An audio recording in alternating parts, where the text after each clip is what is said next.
राधा स्वामी।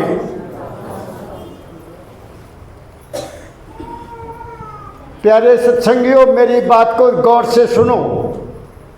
मैं जहाँ भाषण देने नहीं आया, मैं एक सत्पुरुष के चरणों में रहकर जो प्राप्त किया वो बांटने आया हूँ, मगर तुम सुनते नहीं हो। दाता दयाल जी महाराज ने 3000 से ज़्यादा किताबें लिखी और आखिर में पता क्या कहा उन्होंने? सुनते नहीं है दुनिया के, सुनते नहीं है दुनिया के मेरा कलाम, बेदार होके कहता हूँ ताबीर ये दुनिया नहीं सुनती। ये उन्होंने खुद कहा है। किसको सुनाऊं? बाबा फकीर भी कह गए कि मैं अंतिम सच्चाई का वर्णन कर चला हूँ, लेकिन कौन सुनता है? यहाँ ढोल धमक्के हो रहे हैं, शोर हो रहा है, तमाशे हो रहे हैं, असलियत को कोई सुनने के लिए तैयार नहीं है। मैं तुम्हें बाबा फकीर जी के दरबार से वो ज्ञान देने आया हूँ जिसको ज्ञान कर तुम्हें कोई दुख नहीं होगा, कोई दुख नहीं होगा, तुम्हें कोई तकलीफ नहीं होगी, तुम्हारी हर इच्छा पूरी होगी। मगर तुम चलते नहीं हो, तुम नहीं चलते, मानते नहीं हो। क्या कहा मैंने? समझो मैं क्या कहना चाहता हूँ। कोई चीज़ मुफ्त नहीं मिलती, मुफ्त में कोई चीज़ नहीं मिलेगी। आपको बता देता हूँ,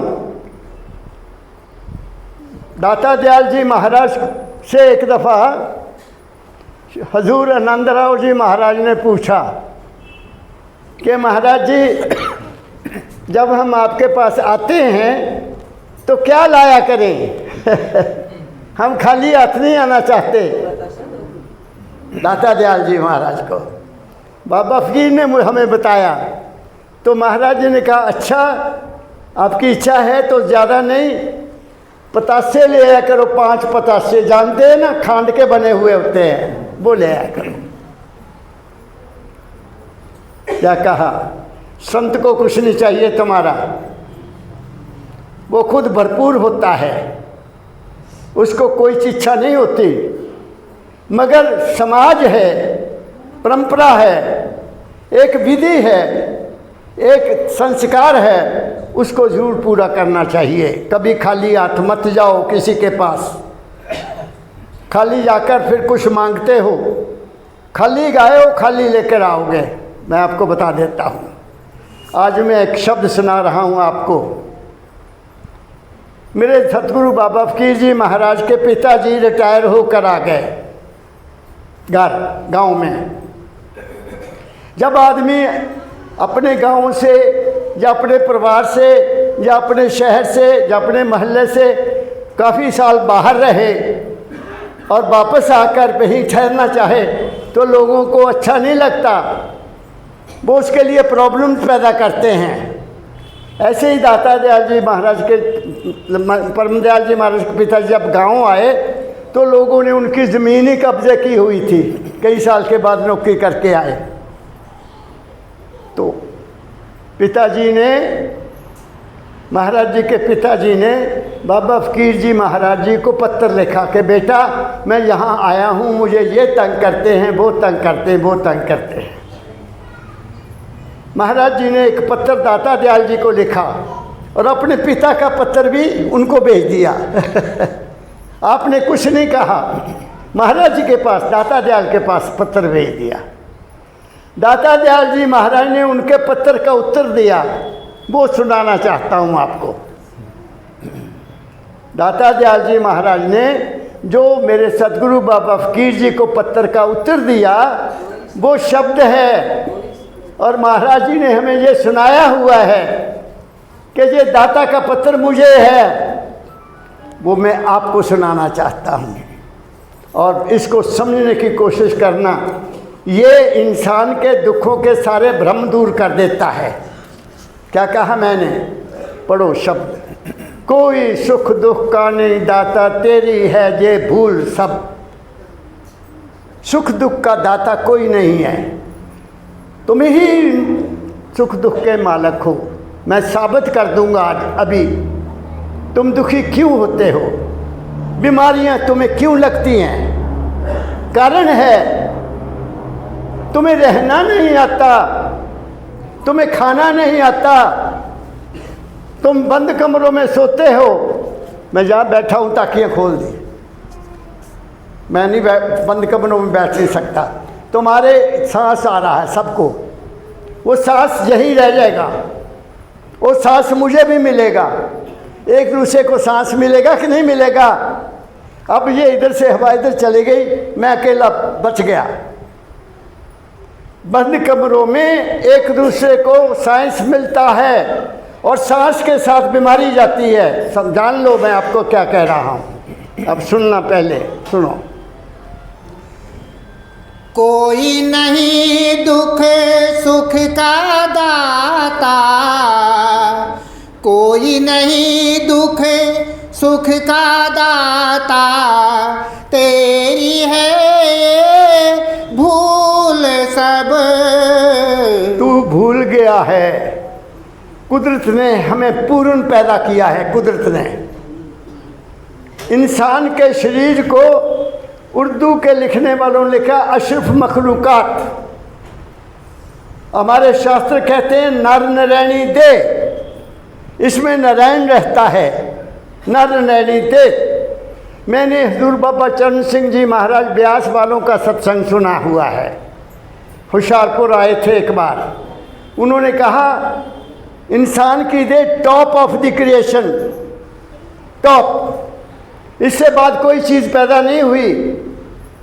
you are the king of the creation. जितनी भी जीव जंतु हैं उनमें सबसे उत्तम तुम हो।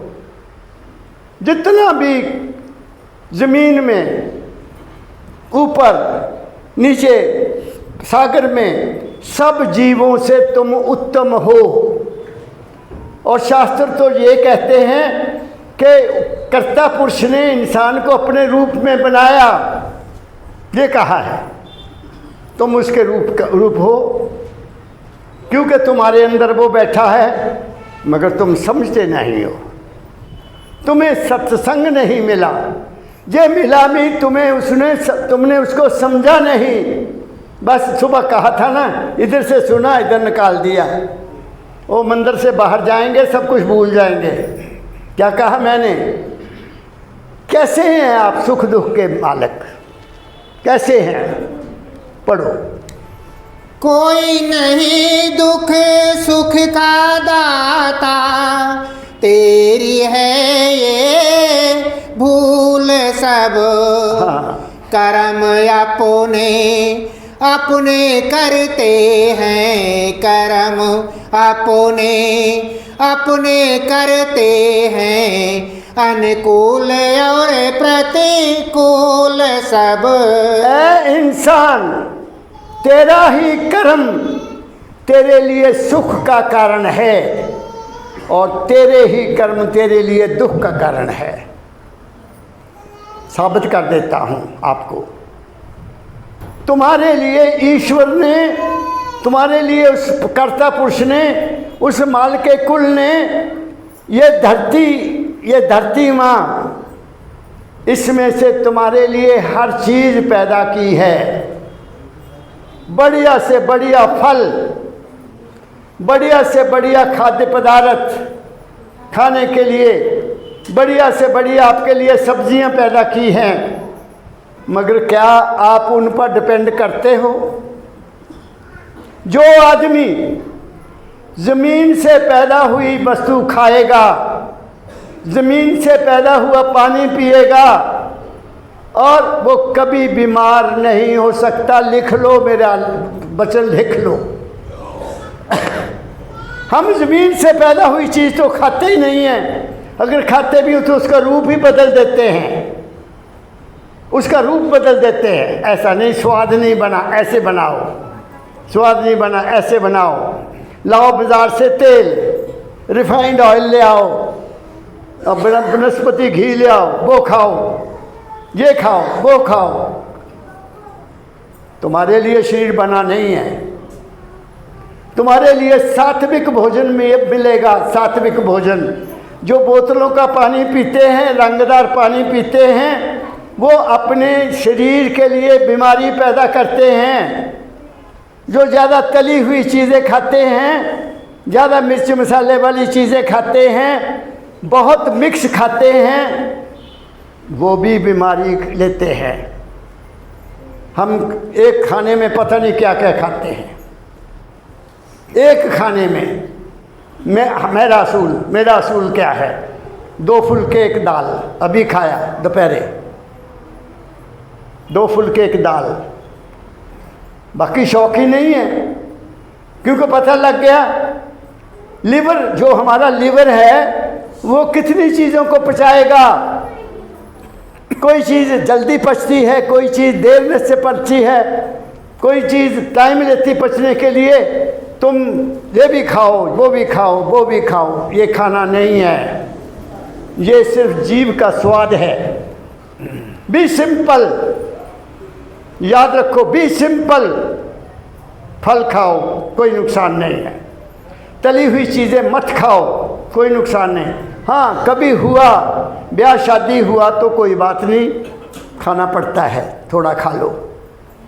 हम खाने से, डॉक्टरों ने लिखा है, we eat disease through our mouth. हम बीमारियों को अपने मुंह से खाते हैं। तुम आजकल एसी आ गए हैं, एसी, सारे कमरे बंद, तकियां बंद, पर्दे बंद, एसी की हवा ले रहे हैं। आहा हा, बाहर की हवा तुम्हें कड़वी लगती है, वहाँ क्या होगा? वो ठंडी हवा, तुम्हारा गर्म शरीर, तुम्हारा लिवर, तुम्हारा लंग्स ऐसे एक टेम्परेचर पर चलते हैं। एक टेम्परेचर है हमारे हार्ट की, एक टेम्परेचर है हमारे लंग्स की। वो जब ठंडी हवा जाती है तो वो सिकुड़ना शुरू हो जाता है, वो सिकुड़ना शुरू हो जाता है। और फिर कहते जी दमा हो गया, सांस की तकलीफ हो गई। क्यों नहीं होगी? होगी। क्या कहा? क्या हमने जिम्मेदार, हम जिम्मेदार हैं या नहीं हैं? करो बात। खाना बिगड़ गया, बोलना बिगड़ गया, देखना बिगड़ गया, तो बताइए शरीर के साथ तुम कितना जुर्म कर रहे हो? कितना जुर्म कर रहे हो? मैं आपको प्रैक्टिकल जीवन जीने का रास्ता बताने आया हूं। केवल हाथ जोड़ने से बात नहीं बनेगी, उसके आगे हाथ जोड़े से। सच्चे पातशाह तंदुरुस्ती दें। अरे तंदुरुस्ती तो तुम्हें पैदा के होते ही दी हुई है उसने। तुम बिल्कुल हष्ट पुष्ट पैदा हुए हो, माँ के दूध से पले हो, फिर तुम्हें रोटी मिली खाने को, सब्जी मिली खाने को, क्या नहीं मिला? लेकिन आज हमारा हाल देखो क्या हो गया है। हम अपनी सभ्यता को ही भूल गए, हम अपनी सभ्यता को ही भूल गए।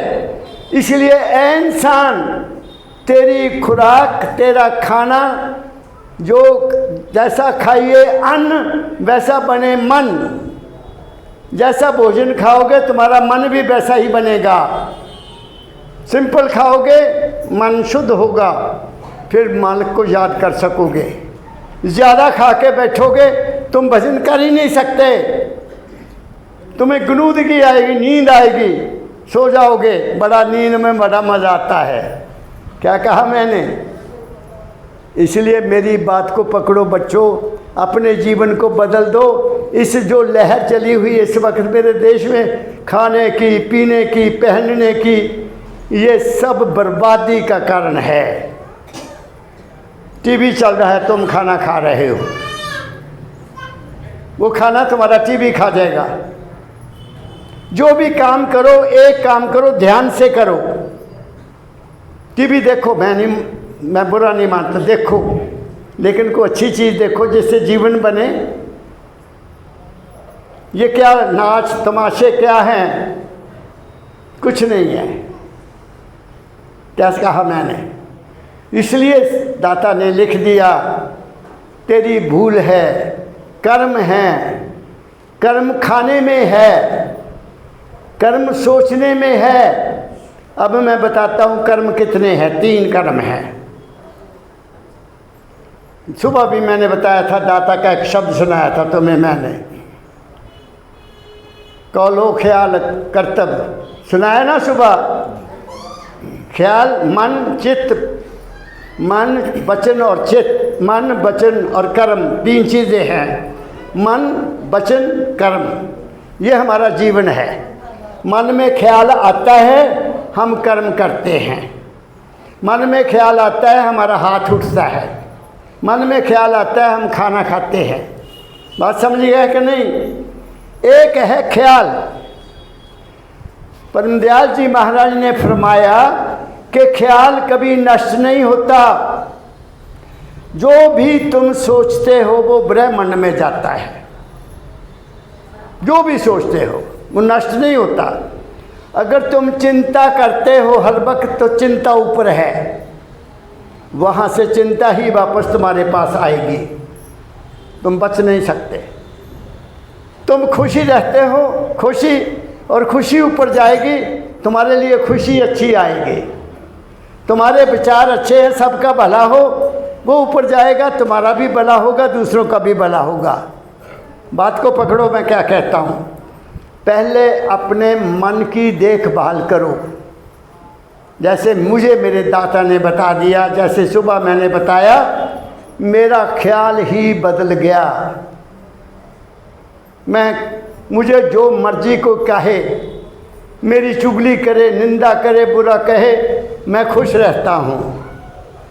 तुम सारी दुनिया को खुश नहीं कर सकते, अपने आप को खुश रखो बस। Be happy yourself. दुनिया को खुश करने में सब कुछ बर्बाद हो जाएगा।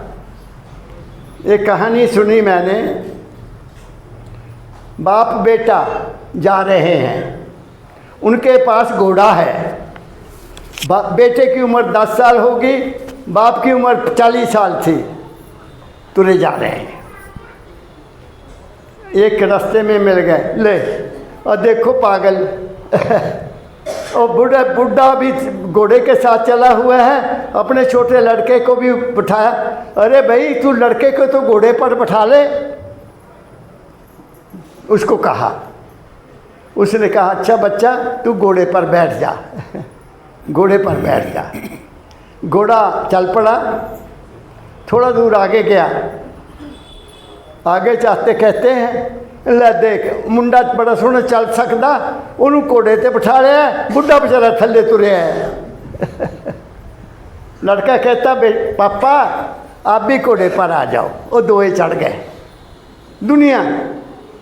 दुनिया क्या कहती है, वो दोनों चढ़ गए।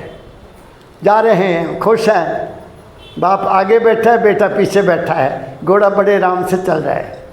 आगे कुछ लोग और मिले, कहते देखो यार ये क्या है, बुढ़ा भी तकड़ा और मुंडा भी जवान, वो बेचारे घोड़े से दोनों सवार हैं, क्या ये नहीं तुर सकते?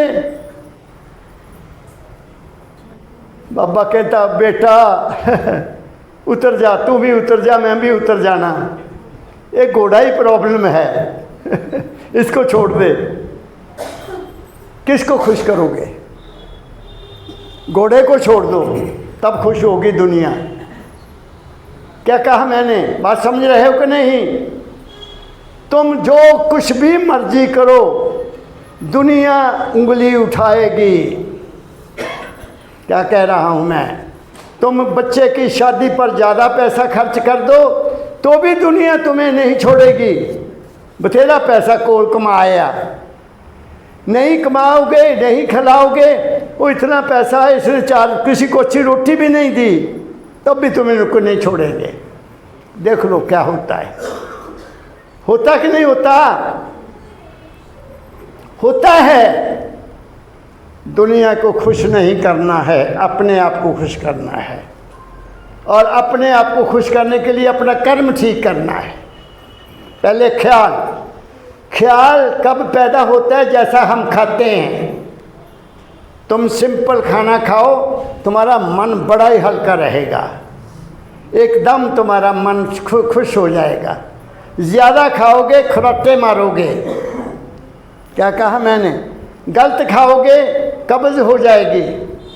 कंस्टिपेशन है, लोगों को प्रॉब्लम है कंस्टिपेशन की बहुत ज़्यादा, क्योंकि पानी नहीं पीते, खाने पर जोर दिया है। क्या कहा मैंने?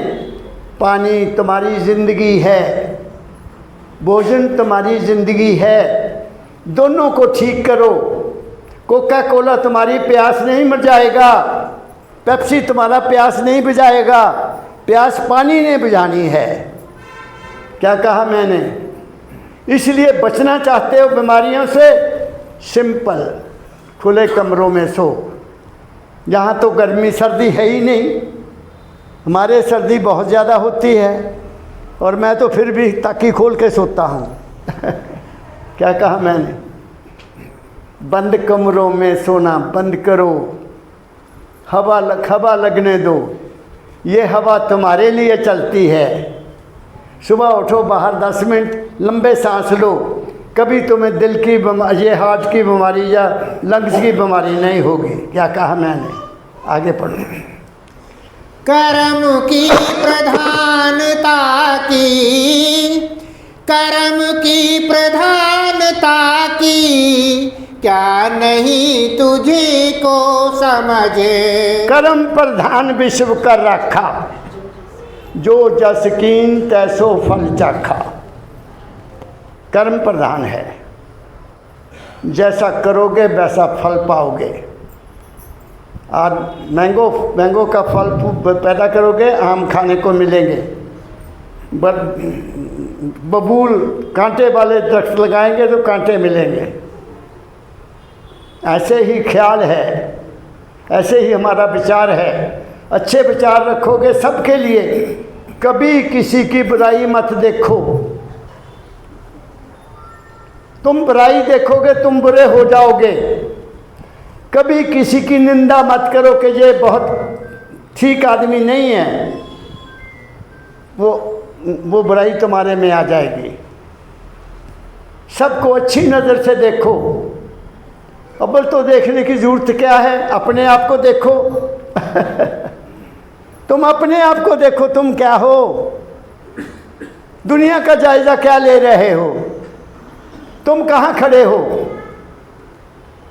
कर्म की प्रधानता है, कर्म मन में है, उसके बाद कर्म हाथ में आता है, वचन में आता है। अब वो मैं बता देता हूँ। मन का ख्याल तुम्हें डोमिनेट करता है, फिर हम वचन कहते हैं। वचन हमारे, तुम्हें मिसाल देता हूँ महाभारत की स्टार, पहले रामायण की सुनाता हूँ। सब रामायण सुनते हैं, कथाएं बड़ी होती हैं। राम लक्ष्मण और सीता जंगल में हैं। रावण ने छल कपट करने के लिए एक सोने का हिरण भेजा, सुना होगा आप लोगों ने। सोने का हिरण भेजा, सीता जी ने देख लिया। सीता जी कहते हैं, राम ये बहुत सुंदर है, इसको पकड़ कर लाओ, मैं रखूँगी। वो तो था ही छल। राम जी चले गए और वहाँ से थोड़ी देर के बाद आवाज़ आई, हे लक्ष्मण मुझे बचाओ, हे लक्ष्मण मुझे बचाओ। तो सीता जी ने सुन लिया, कहती लक्ष्मण तेरे भैया को बहुत कष्ट है, जल्दी जाओ उनकी रक्षा करो। पता नहीं कौन है। वो कहते माते मैं नहीं जा सकता। और वो लक्ष्मण जिसने माता का कभी चेहरा नहीं देखा था, कहते पाँव को देखा था। एक दफ़ा कहा, माते मैंने नहीं जाना, मेरे भैया को कुछ नहीं हो सकता, मेरे भैया को कुछ नहीं हो सकता, छल है, कपट है, आप शांत हो जाओ, अभी आ जाएंगे। वो नहीं माने। आखिर में क्या कहा, उस लक्ष्मण को जो राम का भक्त था, सीता को माता कहता था, उस भक्त को, उस लक्ष्मण को सीता ने एक बहुत बुरा शब्द कह दिया। क्या कहा? लक्ष्मण मैं समझ गई तू हमारे साथ क्यों आया है, तेरी मेरे प्रति नीयत खराब है। आहा, वही सीता की शक्ति खत्म हो गई और लक्ष्मण चला गया और रावण सीता को उठाकर ले गया। क्या कहा मैंने? वो कौन सा शब्द था जो सीता ने कहा, उससे लक्ष्मण का दिल टूट गया। ऐसा शब्द जब भी कोई घरों में निकालता है, हमारे घरों में भी ऐसे ऐसे शब्द उठते हैं। औरतें बोलने समय समझती नहीं हमने क्या कहना है। कभी किसी को ऐसा शब्द ना कहो जिससे उसका दिल दुखी हो जाए। क्या कहा मैंने? कि संतों ने, किसी ने कहा है मंदिर को तोड़, मस्जिद को गिरा दे, पर किसी का दिल ना तोड़, उसमें खुदा रहता है। क्या कहा मैंने? मंदिर बोलता नहीं है, तुम्हारा ही विश्वास है वहाँ, तुम्हारी आस्था है वहाँ और कुछ नहीं है। एक कहानी ये सुना दी आपको। महाभारत में क्या हुआ, महाभारत का युद्ध क्यों हुआ? पांडवों ने बहुत सुंदर महल बनाया, पांडवों ने बहुत सुंदर महल बनाया और अपने भाइयों को भी बुलाया गृह प्रवेश पर, और कहते महल इतना अच्छा था, उसका फर्श इतना सुंदर बना था, ये नहीं पता लगता था ये पानी है कि फर्श है। तो कौरव भाई भी आए सारे, और दुर्योधन उनके आगे आगे चल रहा है। द्रौपदी ऊपर खड़ी है, देख रही है मेरे देवर आ रहे हैं, मेरे घर को देखने के लिए आ रहे हैं, आज मेरे घर में गृह प्रवेश है। करते हैं ना, हम भी बुलाते लोगों को। तो दुर्योधन उस रास्ते से आ गया, उस रास्ते से आ गया जिसके फर्श में फर्श नहीं था, पानी था, लगता था फर्श है, ऐसा कथा है। तो जैसे ही दुर्योधन ने पांव रखा वो गिर गया और द्रौपदी ने एक शब्द कहा। क्या कहा? अंधों की औलाद अंधी क्योंकि दुर्योधन का पिता अंधा था। समझ गए बात मेरी? उसी वक्त दुर्योधन ने कसम खाई कि इस औरत को मैं सजा दूंगा, और युद्ध हुआ, लाखों लोग मारे गए, सब कुछ बर्बाद हो गया। क्या रहा? ये हमारा कर्म है, ये वचन का कर्म है। ऐ इंसान, दाता दयाल का शब्द है, मीठी बाणी बोलो मुख से मन रहे निर्मल शुद्ध शरीर। मीठा बोलने वाले का शरीर शुद्ध रहता है, क्रोध करने वाले का खून जल जाता है। क्रोध इतना बुरा है, आदमी जिसको गुस्सा आता है उसका शक्ल देखो, उसका बीपी हाई हो जाता है और उसको पता नहीं कि मैं क्या कर रहा हूँ। क्रोध ठीक नहीं है, प्रेम ठीक है। प्रेम से चलो, प्रेम से सुनो, प्रेम से बोलो, तुम तर जाओगे। क्या कहा मैंने? और एक कर्म हम करते हैं हाथ से, एक कर्म हम हाथ से भी करते हैं, किसी को मारते हैं, किसी का बुरा करते हैं। और उसकी कहानी है, सदना एक नाम का महापुरुष हुआ। सदना वो राजा का बुच्चड़ था, राजा का बुच्चड़। वो केवल बकरे काटकर राजा को देता था, आम आदमी को नहीं। 2 बकरे काटता, रोज़ 3 बकरे काट देता था। ज़्यादा लोग मेहमान हैं राजा के तो 4। बात समझ गए? उसका काम था। एक बार रात का खाना ख़त्म हो गया, सोने का टाइम आया, तो राजा का पड़ोसी राजा और उसके साथी 4-5 आ गए। कहते क्या बात हुई, आज आप लेट हो गए? कहते निकले थे जंगल में शिकार करने के लिए और शिकार कोई मिला नहीं, देर लग गई, हमने सोचा अपने दोस्त के पास चलते, रात वहीं काटेंगे। खाना खाओगे? हाँ खाना खाएंगे। तो राजा ने सदना को मैसेज कर दिया, वो घर चला गया था, रात का समय, खाना खत्म हो गया, घर चला गया, बुलाया सदना, 5 मेरे दोस्त आए हैं, इनके लिए खाना बनाना है, मांस भेजो, काटो जानवर।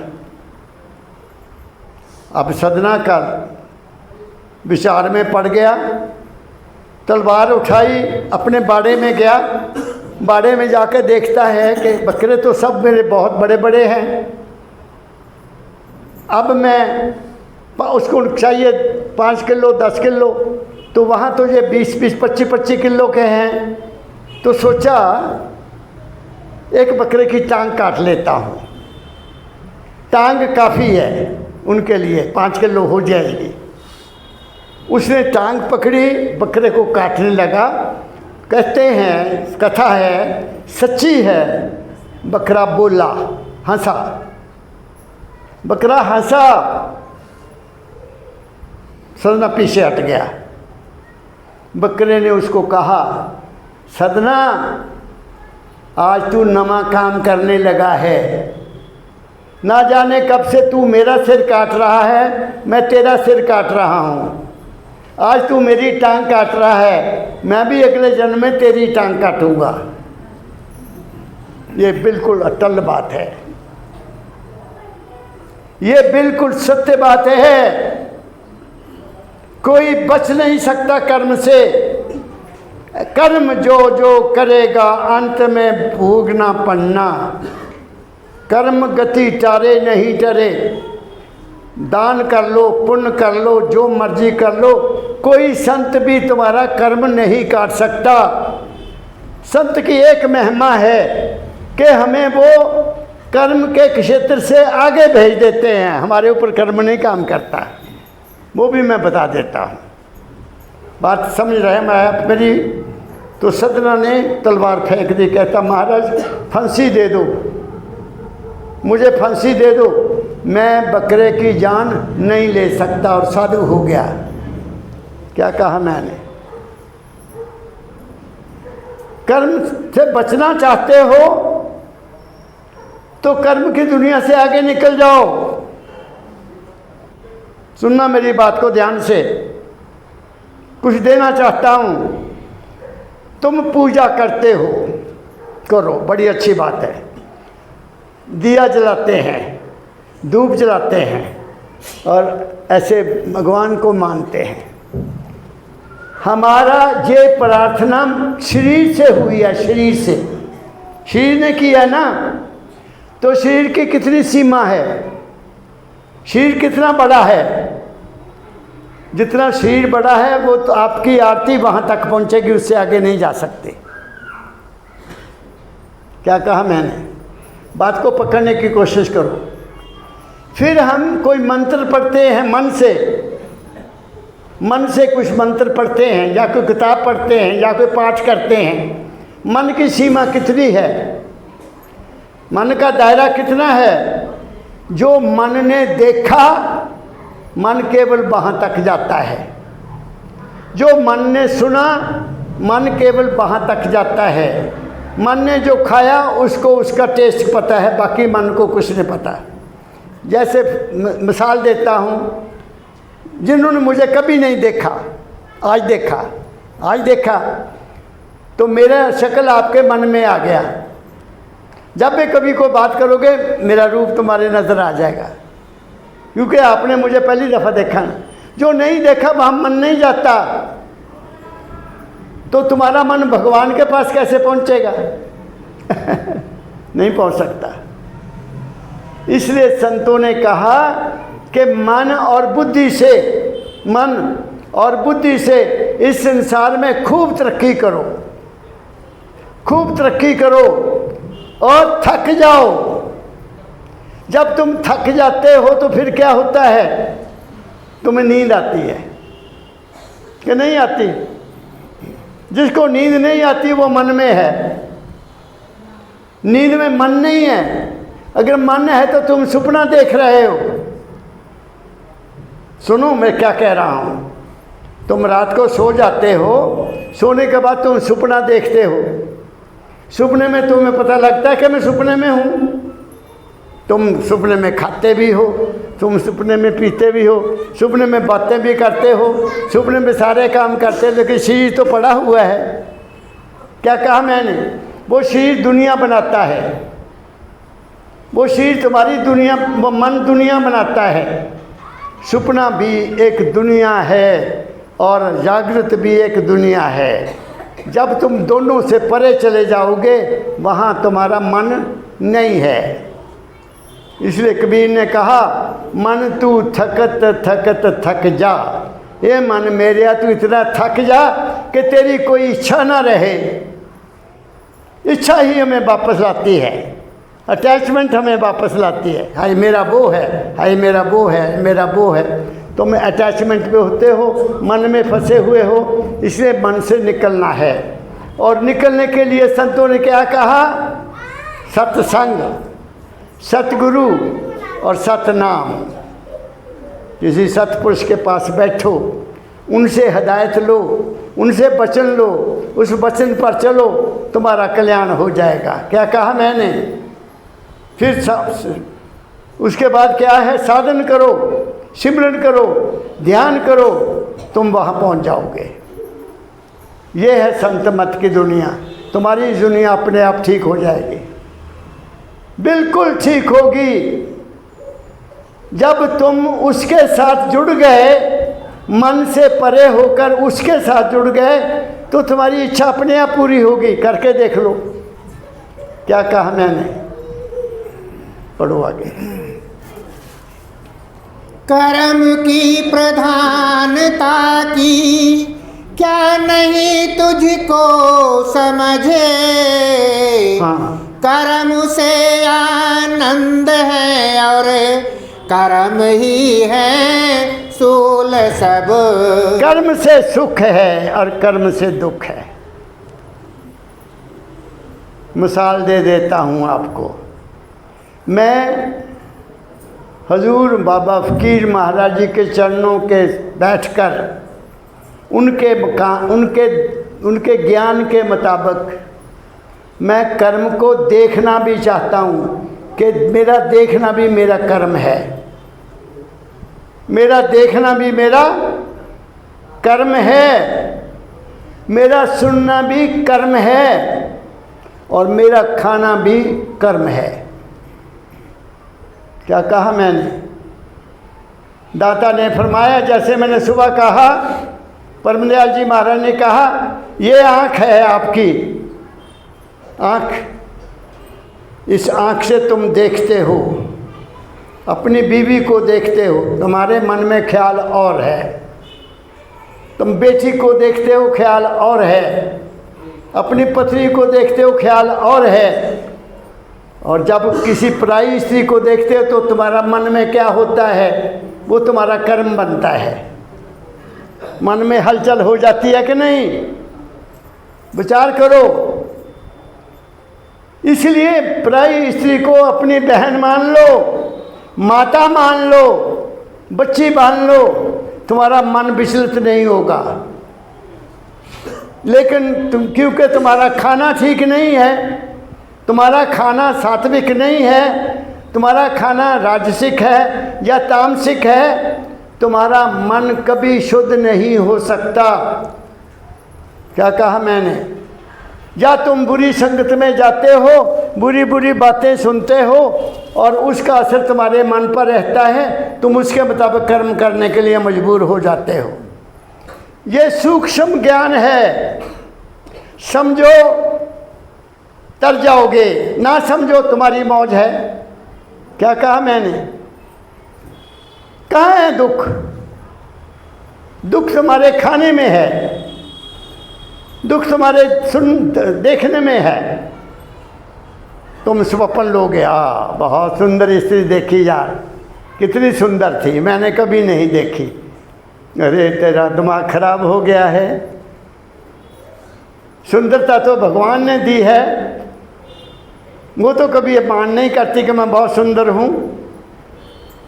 वो तो मालिक ने दिया है सुंदरता। कोई स्त्री अगर कह के मैं बहुत सुंदर हूँ, अरे तुम्हें क्या पता तुम्हें ये सुंदरता किसने दी है? उस मालिक ने दी है। क्या कहा मैंने?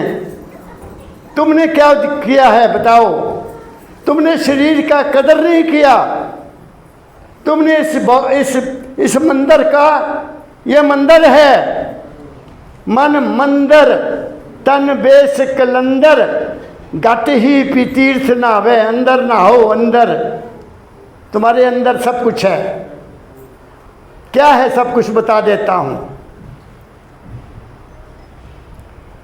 तुम देखते हो, खाते हो, सुनते हो, ठीक है। मुझे कोई बताए कि मैंने खाना खा कर फिर खाने को पचाया। खाना तुम पचाते हो? बताओ। खाना खा तो लिया, पचाता कौन है अंदर? इसको डाइजेस्ट कौन करता है? इसका खून कौन बनाता है? इसका मांस कौन बनाता है? इसका बीज कौन बनाता है? सोचो मेरी बात को। तुम नहीं कर रहे कुछ भी। तुमने खाने पर जोर दिया है, पचाने का तुम्हें कोई ज्ञान नहीं है। वो पचा रहा है। कौन है वो बता रहा हूं। तुम्हारी नब्ज चल रही है, चलती है ना, टक टक टक हो रही है। इस नब्ज को तुम चला रहे हो। बताओ कि हाँ जी नब्ज मैं चला रहा हूं, पल्स मैं चला रहा हूं, मेरे अधीन है ये पल्स। कोई कह सकता है? तुम्हारा दिल धड़क रहा है। बताओ तुम कर रहे हो, दिल को धड़क रहा है। तुमने ऑर्डर किया दिल को धड़क, ऐसे ऐसे पंप कर। बताओ मुझे। अरे तुम्हें सांस आ रहा है, कोई आदमी कहे कि सांस मैं ले रहा हूं। बताओ। मैं तुम्हें कुछ कहने आया हूं। जो खाने को पचाता है, जो तुम्हारी नब्ज चलाता है, जो तुम्हारे दिल की धड़क का कारण है, वो तुम्हारे अंदर बैठा है। वो तुम्हारा मन नहीं है। तुम्हारा मन नहीं कुछ भी कर रहा। तुम्हारा मन बाहर तुम्हें भटका रहा है। तो जो तुम असली हो वो तो अंदर हो। सुनो मेरी बात ध्यान से। उसकी खोज करो, वो कौन है? उसकी खोज करो। Know thy self to know God. मालिक को ढूंढते फिरते हो, उसको तो देखो वो कौन है। वास्तव में तुम वो हो। और तुम कौन हो सुन लो। मैंने डॉक्टरों से पूछा, मेरे डॉक्टर बड़े दोस्त हैं। मैंने कहा डॉक्टर साहब पहली बात बताओ कि जब बच्चा पैदा होता है वो रोता क्यों है? जब बच्चा पैदा होता है वो रोता क्यों है? और फिर उसको सांस कहाँ से आता है? माँ के गर्भ में तू कुछ लेता ही था। माँ के गर्भ में तो भी तुम्हारी सब कुछ कर रहा था। वो वहाँ उल्टे लटके हुए थे, वहाँ भी तुम्हारी सेवा की उसी ताकत ने, क्योंकि वो जो ये काम कर रहा है वो मालिक की अंश है। तो उसने कहा कमल जी हमें पता नहीं है, जब तक हम उसको उल्टा ना करें वो रोता है। एकदम उल्टा करते हैं वो रोता है। क्यों?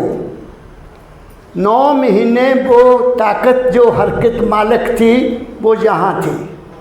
हस्ती जो मालिक की अंश है वो यहाँ थी। जैसे झटका मारा वो यहाँ आ गया और बच्चा घबरा गया, वो रोया। मेरी बात समझ गए? क्यों रोया? क्योंकि अपने ठिकाने से वो हिल गया, यहाँ आया, आ गया। उसका नाड़ू काट दिया, नाड़ काट दी, उसका खाना बंद हो गया, उसका खाना, क्योंकि उसको खाना यहाँ से मिलता था ना, माँ के गर्भ में नाड़ी से खाना मिलता था उसको, मुंह नहीं था खुला, मुंह पानी में है। जैसे नाड़ू करता माँ का दूध आ गया, माँ के थनों में दूध आ गया। आता है ना कि नहीं? ये इंतज़ाम किसने किया हुआ है? सोचो। माँ के स्तनों में एकदम दूध उतर आया, धार निकलती, धार बच्चे को देने, और वो भी कुछ खाने को मांगता है। क्या कहा मैंने? परमदयाल जी महाराज ने कहा कि जब बच्चा पैदा होता है, क्या वो राम राम जपता है? क्या वो अल्लाह अल्लाह करता है या वाहेगुरु वाहेगुरु करता है? वो तो खाने को मांगता है। तो प्राइमरी चीज क्या है? भोजन। भोजन के लिए क्या है? कर्म। मांग कर खाओ मत, कर्म करो। ये 5 कर्म का, ये कर्म क्षेत्र है दुनिया। ब्रह्म पंडितों के ज्योतिष के पीछे मत जाया करो, ये होने वाला है, ये आगे का कोई कुछ नहीं बता सकता, केवल पिछला बता सकते हैं, आगे का सिर्फ ब्रह्म है। कौन जानता है? अरे सुनो मेरे प्यारे सुनने वालों, अमेरिका चांद पर पहुंच गया, जूते पहने हुए हैं, मंगल की ग्रह तक पहुंचने की कोशिश कर रहे हैं। हम अभी भी उनकी पूजा करते हैं, चांद देवता, मंगल देवता। ये क्या है? हमें भ्रम में डाला गया है। जो कुछ है तुम्हारे अपने अंदर है। एक बात, माँ का दूध आ गया, ये उसने इंतज़ाम तुम्हारे लिए किया हुआ है, फिर तुम्हें उस पर विश्वास क्यों नहीं आता कि हमारा कोई बाप है? तुम क्यों इधर उधर भटकते फिरते हो? और वो तुम्हारे अंदर बैठा है। सांस क्यों आता है? सुनो, बच्चे को पैदा होता है, 6 महीने का बच्चा, उसके सिर पर हाथ रख के देखो, यहाँ वहाँ टक टक टक टक हो रही है, होती है कि नहीं? वो जनरेटर है हमारी जिंदगी का ये जनरेटर है, यही वो शब्द हो रहा है तुम्हारे अंदर, और वो ही हमारा सांस है। जब वो बंद हो जाएगा, चक लो ले चलो, मर गया क्या कहा मैंने? वो हरकत है वहाँ मालिक की, जहाँ हरकत है वहाँ जिंदगी है, यहाँ हरकत नहीं वहाँ जिंदगी नहीं है। वो हस्ती है यहाँ। फिर बच्चा लेटता है, बच्चा लेटता है, उसको कुछ पता नहीं है, टट्टी हो गई, पेशाब हो गया, भूख लगी, रोएगा, बाकी कुछ नहीं। क्या कहा? 1 महीने का हो गया, 2 महीने का हो गया, माँ का दूध पी पी कर थोड़ी हिम्मत आ गई, फिर वो हाथ पांव मारता है। मारता है कि नहीं? टांगे भी मारता है। फिर वो बैठने की कोशिश करता है, फिर वो रुकने की कोशिश करता है, फिर वो सहारा लेकर चलने की कोशिश करता है। क्यों? ताकि वो जो ताकत यहाँ से जहाँ आई है वो शरीर में आ जाए। वो शरीर में आ जाती है, पाँव तक। वो हस्ती तुम्हारे अंगूठे से लेकर सारे शरीर में चल रही है। हम वहाँ से यहाँ उतरे, यहाँ से शरीर में उतरे हुए हैं, और उसी के ताकत से हम सारा काम कर रहे हैं। मन में कोई हस्ती नहीं है, मन उसकी हस्ती से काम करता है। आपको नहीं पता, आपको इस बात का ज्ञान नहीं है। 5 नाम में क्या है कि पहले यहाँ सिमरन करो, तुम्हारा मन बलवान हो जाएगा, तुम्हारी इच्छा पूरी हो जाएगी। दूसरा सिमरन करो, तुम्हारे अंदर विवेक पैदा होगा, गुरु का रूप देखोगे। तीसरी जगह पहुँचोगे, तुम्हारा शरीर शून्य हो जाएगा, आपको शरीर तुम भूल जाओगे। और चौथी जगह पहुँचोगे, मन भी शून्य हो जाएगा, तुम प्रकाश में चले जाओगे। क्या कहा मैंने? और फिर वहाँ से गुरु की दया से शब्द में चले जाओगे और शरीर से जहाँ ठंडा हो जाता है। महाराज जी फरमाया करते थे, किसी की टांग यहाँ से बांध दो, उसको कह उठ के चल, वो चल नहीं सकेगा, गिर जाएगा, क्योंकि वो ताकत आपने रोक दी है। क्या कहा मैंने? और बात सुना दूँ? मैं महाराज जी के पास बैठा था। मैं हमेशा महीने के महीने आ जाता था, क्योंकि पोस्टिंग दूर होती थी, तो वहाँ से हर रोज़ या हर इतवार आना मुश्किल होता था। तो महाराज जी बैठे हैं, उनके 2-4 प्रेमी, जो मेरे बहुत प्रेमी थे, वो बैठे थे। तो महाराज जी ने कहा, जीवन और है, हस्ती और है, जिंदगी और है, हस्ती और है। हस्ती मीन मालिक की अंश, जिंदगी मीन शरीर, मन, बुद्ध, चित्त, अहंकार, ये शक्ति, ये हमारा जीवन है। कोई लड़का सड़क पर जा रहा है, पीछे से गाड़ी आई, वो गिर गया, उसकी टांग के ऊपर से गाड़ी निकल गई, टांग चूर चूर हो गई, वो चिल्ला रहा है। लोग इकट्ठे हुए हैं, उसको उठाकर हॉस्पिटल ले जाते हैं। वो हाय माँ याद करता है। जब वो माँ भी आ जाती है, पिता भी आ जाता है। डॉक्टर उसको कहते हैं, देखो भाई, आपके लड़के की टांग का बहुत बुरा हाल है, खून बहुत निकल गया, अगर लड़के को बचाना चाहते हो तो इसकी टांग काटनी पड़ेगी, है ना? अगर लड़के को बचाना है तो टांग अभी काटनी पड़ेगी। तो माँ बाप लिख देते हैं, महाराज हमारा बच्चा बच जाए। फिर डॉक्टर क्या करते हैं? डॉक्टर एक इंजेक्शन देते हैं, टीका। जैसे टीका देते हैं, उसका शरीर सुन्न हो जाता है, होता है ना? आपको भी पता होगा, एक टीका है जिससे शरीर सुन्न हो जाता है। आदमी को पता नहीं रहता कि मेरे शरीर चलता है कि नहीं चलता। वो टांग काट देते हैं। बच्चा साइलेंट है, वो बोल नहीं सकता, वो सुन नहीं सकता, वो देख नहीं सकता, वो हाय हाय भी नहीं कर रहा। क्यों नहीं कर रहा? उसकी वो हस्ती जो कान में बैठी थी, उसकी वो हस्ती जो आँखों में बैठी थी, उसकी वो हस्ती जो ज़ुबान में बोलने पर थी, वो यहाँ चली गई है। आप समझ रहे हो? इस करके वो बोल नहीं सकता। फिर डॉक्टर कह देते हैं इतने घंटे के बाद उसको होश आ जाएगी। फिर वो धीरे धीरे धीरे वापस आ जाता है। क्या कहा मैंने?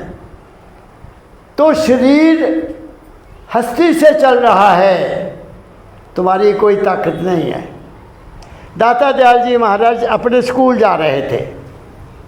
दाता दयाल जी महाराज, उन्होंने लिखा है, मैं समझाने के लिए तुम्हें बोल रहा हूँ। रास्ते में पत्थर है, सड़कें नहीं थी, पहाड़ी इलाका। तो बच्चे 4-5 बेचारे कोशिश करते हैं, वो पत्थर हिलता नहीं है, वो स्कूल नहीं जा सकते। दाता दयाल जी पीछे आ गए, कहते बच्चों क्या हुआ? मास्टर जी पत्थर गिरा है, उठता नहीं है। कहते अच्छा बच्चों देखो, खड़े हो जाओ पत्थर के पास, मैं बोलूँगा 1 तो आपने हाथ लगाना, मैं बोलूँगा 2 तुमने हाथ को मजबूत कर लेना, मैं बोलूँगा 3 सारों ने इकट्ठा ही जोर लगाना, पत्थर निकल जाए। क्या कहा? ऐसा ही हुआ, पत्थर निकल गया। क्या मतलब इसका? दाता दयाल ने उन बच्चों की जो हस्ती थी उसको 1 कहा, हाथ में आ गई, 2 कहा, हाथ मजबूत हो गए, 3 कहा, जोर लगा, पत्थर हिल गया। क्या कहा मैंने? हाथों में ताकत नहीं है, उस हस्ती में ताकत है। और वो हस्ती तुम्हारा जीवन बनाने वाली है, मगर तुम भटके हुए हो, तुम भटके हुए हो। मैं तो उस परम तत्व का, मेरे शरीर का एक एक अंग मेरे शरीर के खून का एक एक ड्रॉप उस सत्पुरुष के लिए समर्पित है, क्योंकि उन्होंने ये ज्ञान दिया, बच्चा ऐसे जीना है, ये ज़िंदगी है, इसकी हस्ती को पहचानो, ये कौन है तुम। मेरा सवाल भी तो एक ही था ना, मैं कौन हूँ, क्या हूँ, इतना मुझे बता दो। मुझे खड़ा कर दिया, तुम ये हो, तुम ये हो बच्चा। क्या कहा मैंने, आगे पढ़ो। यह जगत है बाटिका, करते हैं प्राणी आके काम। फिर पढ़ो यही लाइन।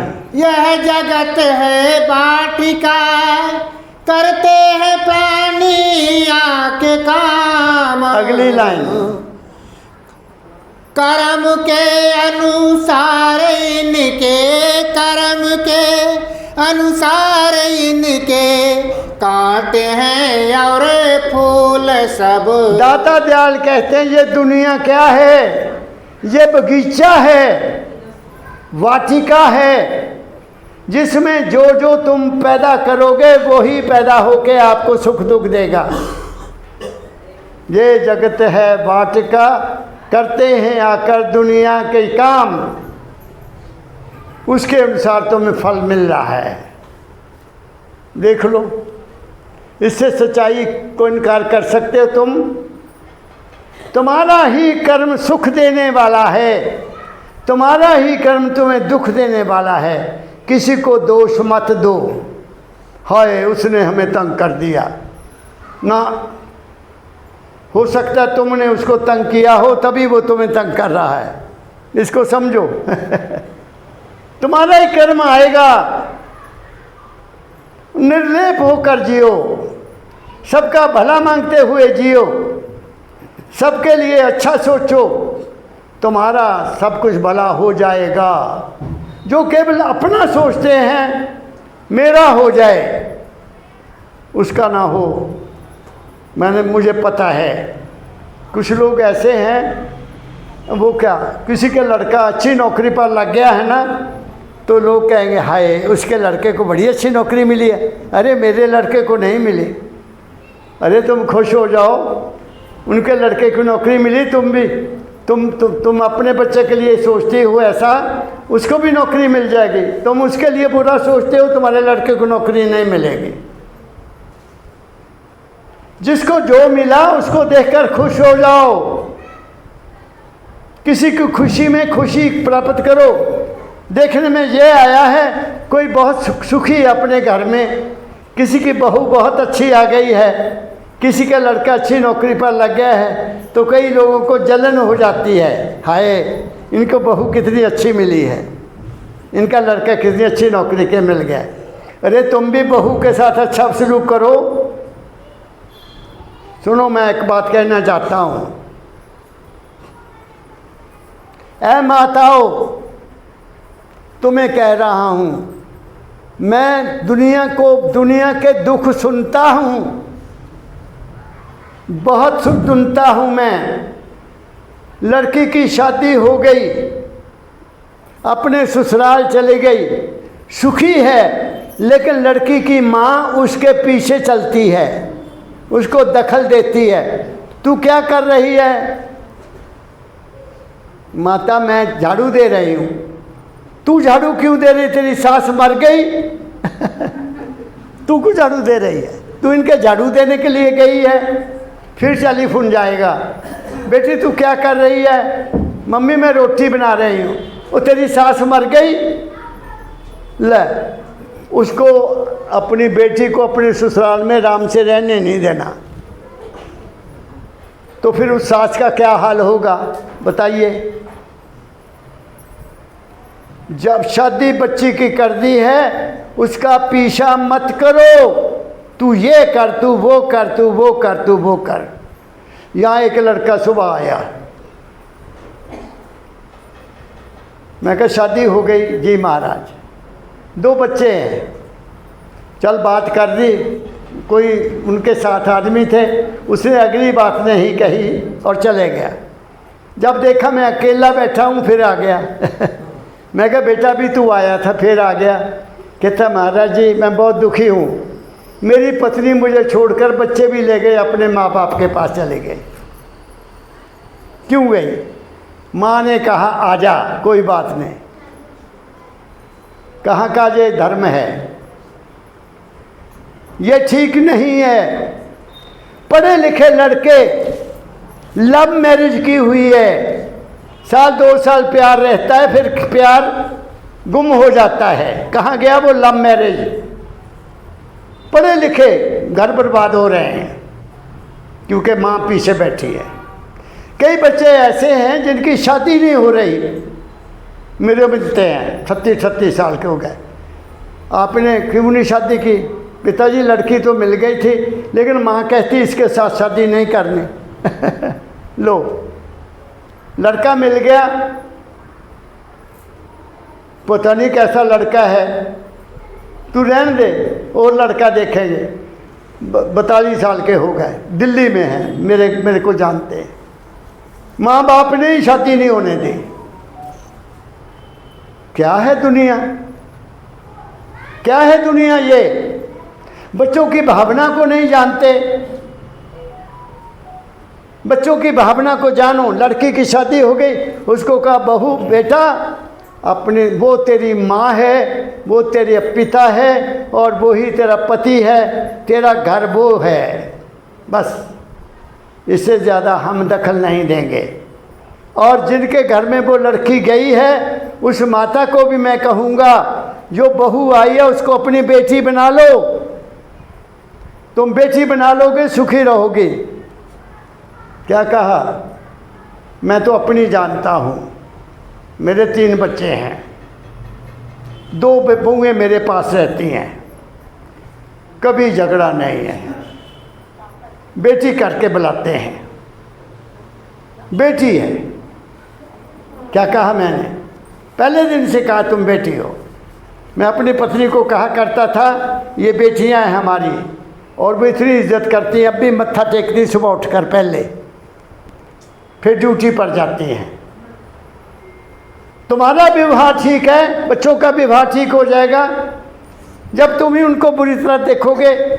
मेरे पास एक सरदार आया, कर्म बता रहा हूँ, कर्म, साथ उसकी पत्नी। अभी मैं सत्संग में नहीं गया था, कमरे में बैठे, कुछ संगत बैठी है। मैं कहा बोलो बच्चा कैसे आए? मारे प्रसाद लेना है। मैं कहा प्रसाद अभी नहीं मिलेगा, सत्संग के बाद ही मिलेगा। सत्संग खत्म हो गया, वो एकदम आ गए, महाराज प्रसाद। मैं कहा पहले ये बता बेटी, तेरी सास है? हाँ जी। तेरा ससुर है? हाँ जी। उनकी सेवा करती हो? अपनी सास की सेवा करती हो? उनको चाय पिलाती हो? कभी उनको नहलाया? कभी उनको? नहीं जी, मैं नहीं उनकी सेवा करती। अच्छा, क्या बात है, नहीं करनी? मेरी मर्जी है। तेरी मर्जी है, ठीक है। मैं मुंडे ने पूछा, मैं क्या काका तेरे मम्मी पापा हैं? हाँ जी हैं। तुम उनके कभी सेवा करते हो? कहता नहीं जी। वाह रे वाह, तेरी सास है, ससुर है, तेरा माँ है, बाप है, तुम उनकी तो सेवा नहीं करते, मेरे पास क्या लेने आए हो? मेरे पास कुछ नहीं है, जो कुछ है तुम्हारे माँ बाप के पास है। अगर उनका आशीर्वाद तुम्हें नहीं मिला, कोई संत तुम्हें आशीर्वाद नहीं दे सकता। अपने ये सेब उठा लो, ओ मंदिर का दरवाज़ा है, निकल जाओ, मेरे पास नहीं आना, मेरे पास नहीं आना। तुम्हारे घर में गंगा बहती है, तुम बाहर छपड़ियों में, नदी नालों में घूमते फिरते हो, कहाँ मिलेगा आपको? जिसके घर में माँ बाप हैं, सुनो मेरी ध्यान से बात, उनकी सेवा करो, तुम्हें कहीं जाने की ज़रूरत नहीं है। उनके चरणों में मंदिर है, उन्हीं के चरणों में मस्जिद है, उन्हीं के चरणों में गुरुद्वारा है। जो कुछ मिलेगा उनके आशीर्वाद से मिलेगा। मुझे सतगुरु मिला माँ के आशीर्वाद से। माँ ने आशीर्वाद दिया था, बच्चा तुम्हें तेरा गुरु ज़रूर मिलेगा। मिल गया। क्या कहा? और हमने भी दिल लगाकर माँ बाप की सेवा की है, कोई कमी नहीं है। क्या कहा मैंने? जीना सीखो, जीना। अपने अहम को मारो। मैं काहे कि मैं, बताइए तुम्हारा मन क्या करता है? तुम्हारी मैं कहाँ है? रोटी तो तुम पचा नहीं सकते, नब्ज़ तुम नहीं चला सकते अपनी, दिल का तुम्हारे धड़कने पर तुम्हारा कंट्रोल नहीं है। तो जो अंदर मन बाहर मुखी है और वो हस्ती अंदर मुखी है, वो ही तुम्हारे अंदर है। घट में दर्शन पाओगे संदेह इसमें कुछ नहीं, मैं तो हूँ घट में तुम्हारे, ढूंढ लो मुझको में ही। दाता दयाल जी महाराज का शब्द है। लेकिन क्या तुम इस बात को मानने के लिए तैयार हो? अंदर धसो, अपने अंदर धसो, अपने अंदर जाओ, आंखें बंद करो, यहाँ लाओ, यहाँ आओ, यहाँ आओ। जो जो मांगे सतगुरु अपने से, सोई सोई देवे। क्या कहा मैंने? कहाँ मांगते फिरते हो? कहाँ हाथ जोड़ते फिरते हो? पहचानो अपने आप को, तुम सतपुरुष की अंश हो और वही वापस जाना है। जहाँ क्यों झगड़ों में पड़े हुए हो, जहाँ क्यों दुखी होते हो, उसको अंदर दुखी मत करो। अपने दाता फरमाते थे मेरे बाबा फकीर जी, अपने आप को दुखी करना सबसे बड़ी हिंसा है। अपने आप को दुखी करना। रात को नींद नहीं आती तुम लोगों को, ताना बाना बुनते रहते हैं मन का ताना बाना। छोड़ो मन के ताने बाने को, उसके नाम का सिमरन करो। वहाँ कोई मन नहीं है, एक नाम रख लो उसका। मैं नहीं कहता कि तुम किसका सिमरन करो, वो है, मालिक है। उसको माँ के रूप में मान लो, उसको पिता के रूप में मान लो, उसको गुरु के रूप में मान लो। बस उसका ध्यान करो और एक सिमरन करो, उसका एक नाम रख लो, वो नाम तुम्हें तार देगा। मैं नहीं कहता कि तुम राधा स्वामी नाम जपो, तुम सतनाम जपो, तुम राम राम जपो, लेकिन लेटेस्ट रिसर्च संतों की क्या है? वो है राधा स्वामी। राधा आदि सुरत का नाम, स्वामी आदि शब्द पहचान। ये हमारी ज़िंदगी है। कबीर साहब ने कहा है, कबीर धारा अगम की, अगम कहते हैं जिसकी कोई सीमा नहीं है। वहाँ से एक धारा आई। धारा देखी है, पानी नीचे को धारा के रूप में आता है। कबीर धारा अगम की, सतगुरु दे ही लिखाए। मुझे सतगुरु ने वो धारा दिखा दी कि मैं ऊपर से आया हूँ। ताहे उलट सिमरन करो, स्वामी संग मिलाए। क्या कहा? कबीर साहब कह गए, उस धारा शब्द को जब उल्टा करेंगे वो क्या बनेगी? राधा। राधा का सिमरन करना है, यहाँ से उल्ट चलना है। राधा स्वामी, राधा स्वामी, राधा स्वामी, राधा स्वामी, राधा स्वामी। वहाँ आवाज़ आ रही है, तुम्हारा मन चुप हो जाता है, वहाँ से शब्द आता है, अपने आप आता है, तुम उसको सुनने वाले बन जाते हो, तुम्हारा कल्याण हो जाता है। क्या कहा मैंने? मुंह से क्या बोलना। विचार करो। तुम्हें राधा स्वामी मत की मैंने निचोड़ बता दिया और जीवन के जीने का रास्ता बता रहा हूँ। आगे पढ़ो। जो ठगेगा वह ठगा जाएगा निसंदेह आप। जो ठगेगा वह ठगा जाएगा निसंदेह आप। प्रेमी जन ही पाते हैं, प्रेमी जन ही पाते हैं, और प्रेम के बहुमूल सब। एक लाइन में कहूँगा, दो शब्द, एक है प्यार, एक है प्रेम। एक है प्यार, एक है प्रेम। प्यार शब्द में स्वार्थ है, प्यार में स्वार्थ है। माँ बच्चे को पालती है कि बुढ़ापे में मेरी मदद करेगा, वो प्यार है। क्या कहा मैंने? तुम्हारा किसी से मिलना गिलना है, तुम्हारा कोई स्वार्थ है, तो तुम उनके साथ मिलते जुलते हो कि मैं उसकी मदद करूंगा, वो मेरी मदद करेगा। समझ गया मेरी बात को? प्यार में स्वार्थ है। तुम एक दूसरे से प्यार करते हो इसलिए कि तुम मिलजुल कर दुनिया में सुखी रहो। प्रेम, प्रेम में स्वार्थ नहीं होता, प्रेम में स्वार्थ नहीं होता। प्रेम में कुर्बानी होती है, अपने आप को स्वार्थ से ऊपर ले जाता है। वो प्रेम भगवान से करता है या प्रेम अपने गुरु से करता है, और उस प्रेम में गुरु से कुछ नहीं मांगता, कुछ नहीं मांगता।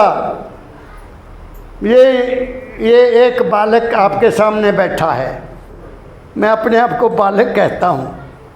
बालक के मन में कोई इच्छा नहीं होती, दूसरी बैर विरोध नहीं होता। मैं 18 साल का था, पढ़ता था 12वीं क्लास में। मैं अपने सतगुरु के चरणों में गया, उन्होंने कहा बच्चा ब्रह्म बनो। बात समझ में आ गई। मैंने बीए किया, एमए किया, प्रोफेसर बना, प्रिंसिपल बना। मैंने कभी महाराज से नहीं कहा महाराज मुझे आशीर्वाद दे दो क्योंकि मुझे पता लग गया था कि यही मेरे मालिक हैं, मैं काहे के लिए मांगना। नहीं मांगा, कुछ नहीं मांगो।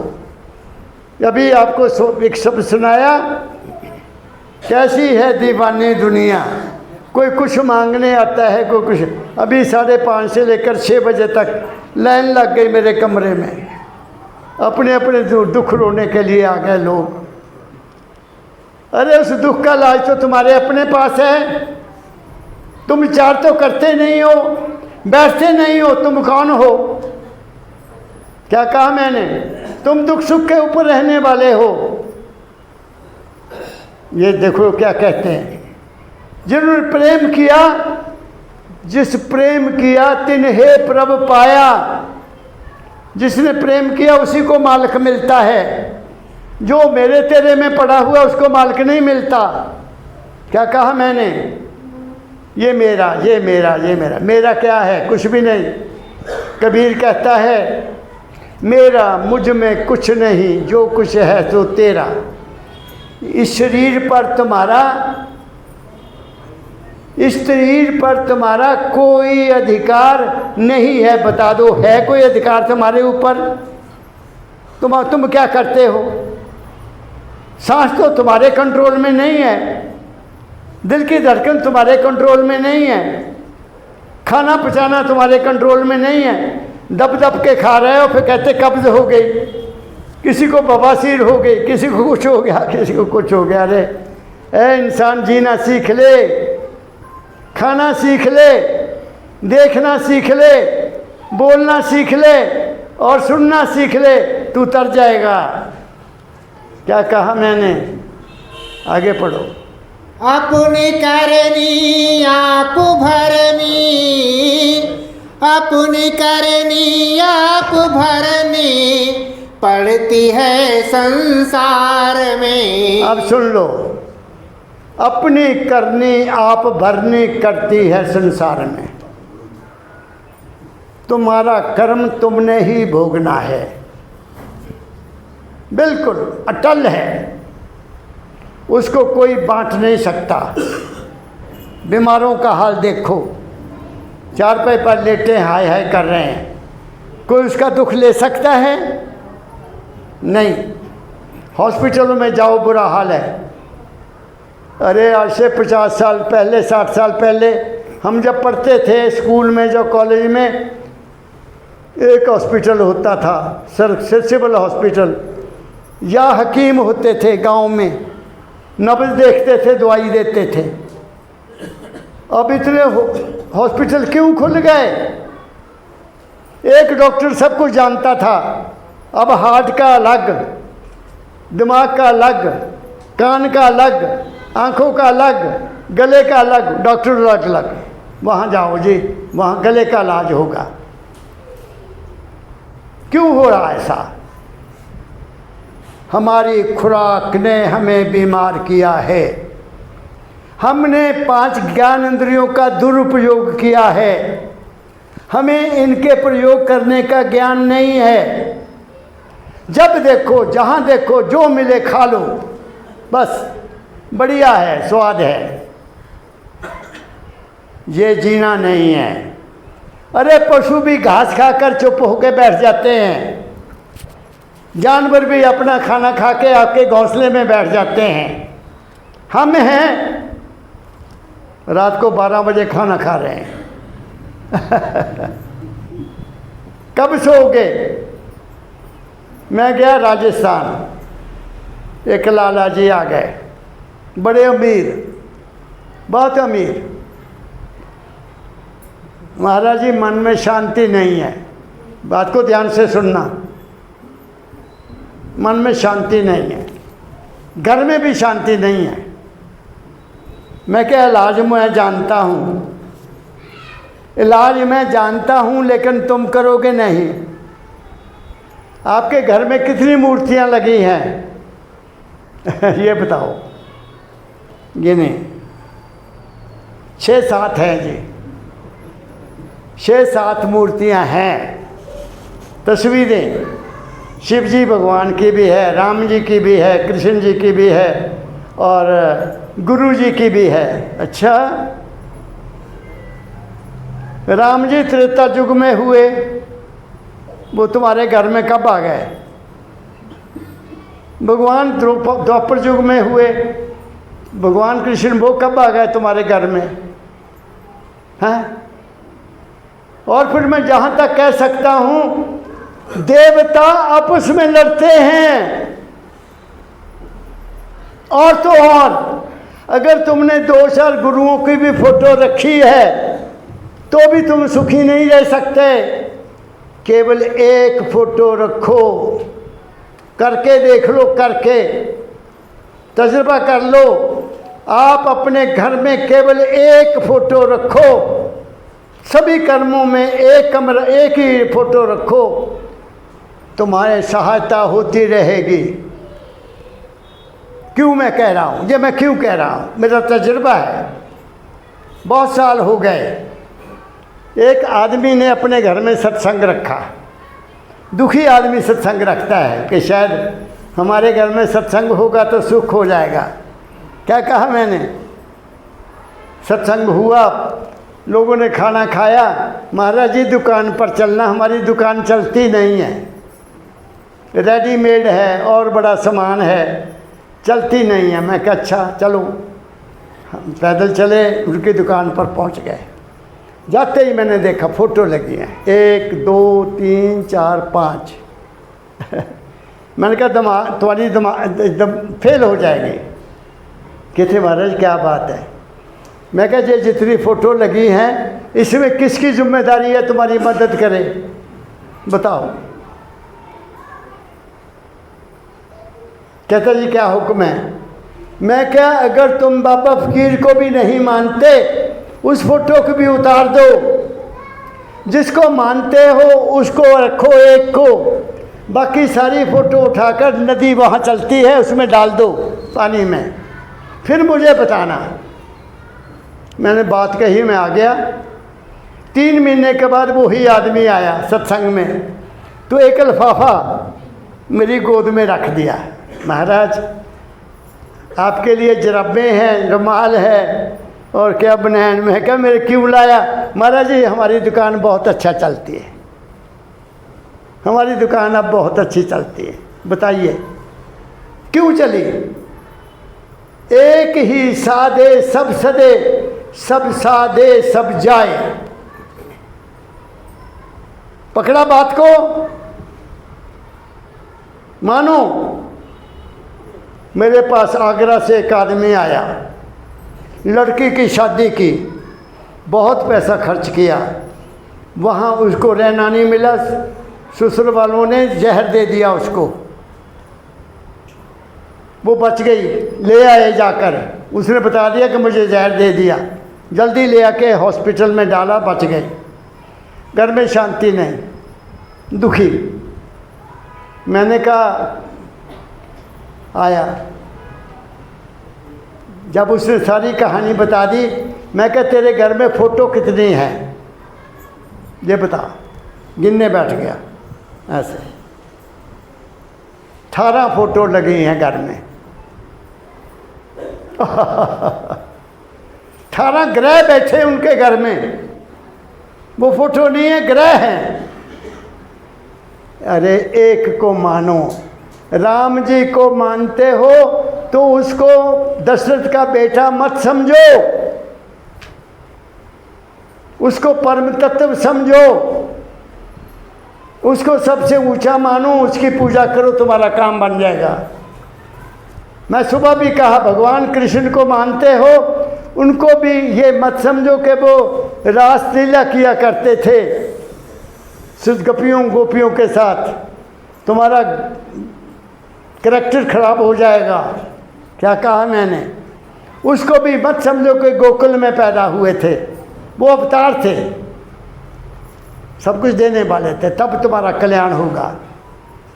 किसी देवी को मानते हो तो एक को मानो, शिव को मानते हो तो केवल एक शिव को मानो।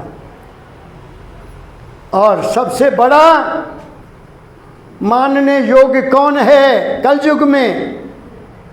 कलयुग में अगर तुम्हारी कोई मदद करने वाला है तो वो गुरु का वाक है। सुबह भी मैंने कहा था, सनातन धर्म की नींव क्या है? गुरुर ब्रह्मा गुरुर विष्णु गुरुर देवो महेश्वरा गुरुर साक्षात परब्रह्म तस्मै श्री गुरुवे नमः।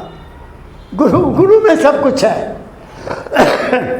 फिर आगे लिखा है, शास्त्र कहते हैं गुरु वाक्यम मूल मंत्रम, गुरु का वाक मेरे लिए वही मंत्र है। मेरे दाता ने मुझे जो कहा मैं उस पर चला हूँ और चलता हूँ, कोई कमी नहीं है। गुरु वाक्यम मूल मंत्रम, ध्यान मूलम गुरु मूर्ति, पूजा मूलम गुरु पदम और मोक्ष मूलम गुरु कृपा। मोक्ष भी गुरु के कृपा से ही होगा। वो बच्चों कहाँ भटक रहे हो तुम? बात को पकड़ो, सनातन धर्म क्या कहता है। लेकिन स्वार्थी लोगों ने, जिनका अपना स्वार्थ है, हमें फंसाया हुआ है। यहाँ आओ, यहाँ आओ, यहाँ आओ, यहाँ आओ। उनके पास कुछ नहीं है, धन है बस। जितना मंदिरों में धन है, जितना मंदिरों में सोना है, धार्मिक स्थानों में क्या क्या नहीं है, कहाँ से आया? वहाँ लूट रहे हो तुम। गुरु तुम्हें लूटता नहीं है। गुरु कहता है अपना धन बच्चों की शिक्षा पर लगाओ, उनको अच्छे नेक बनाओ और सुख का जीवन जियो, ये कहता है वो। मुझे नहीं कहता कि मुझे इतने पैसे दे दो, हम नहीं मांगते। तुम्हारी इच्छा है दो, तुम्हारी इच्छा ना दो, तुम्हारी मौज, हम तो लेते नहीं हैं। हाँ, ये इतना बड़ा प्रोग्राम है, 3 मंजिल बिल्डिंग है, बिजली चल रही है, खाना बना है, आपके लिए सब सुविधा है यहाँ, तो ये खर्च कहाँ से होगा?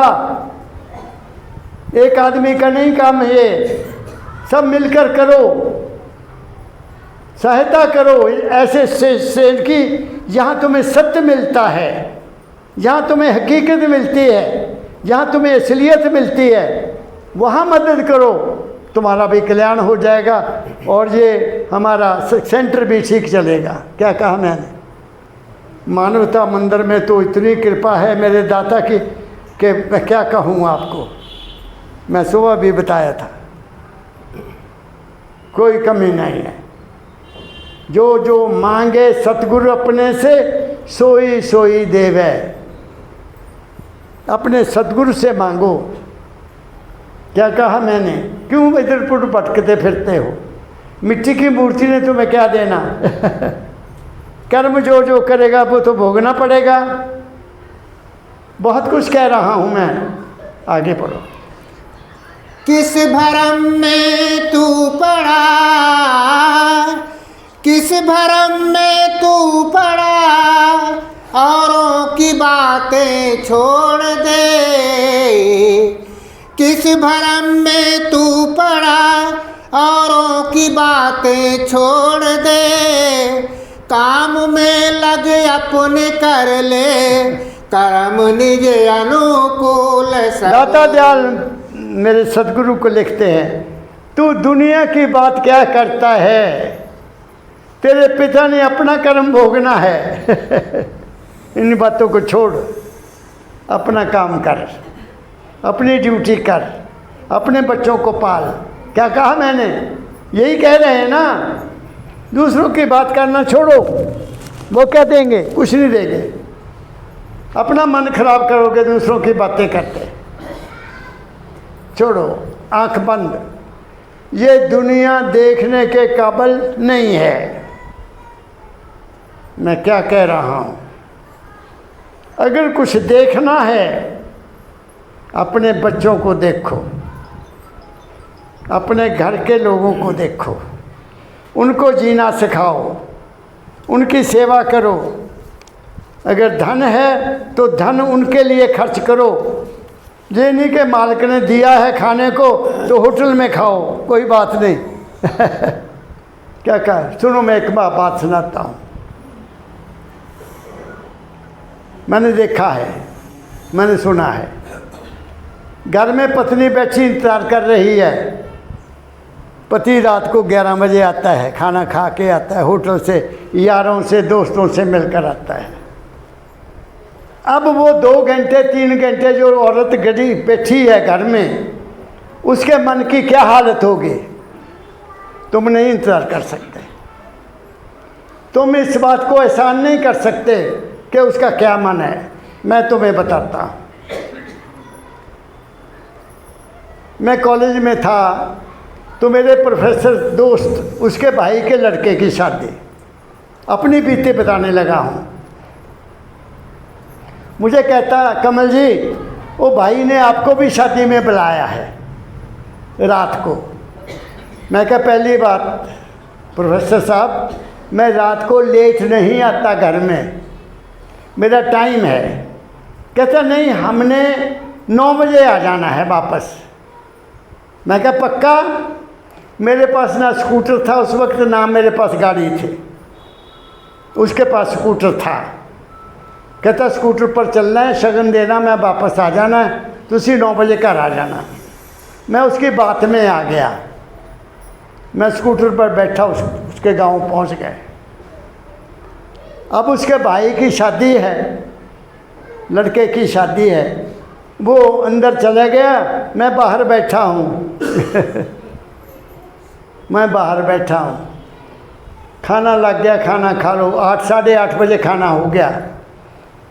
वो फिर अंदर चला गया।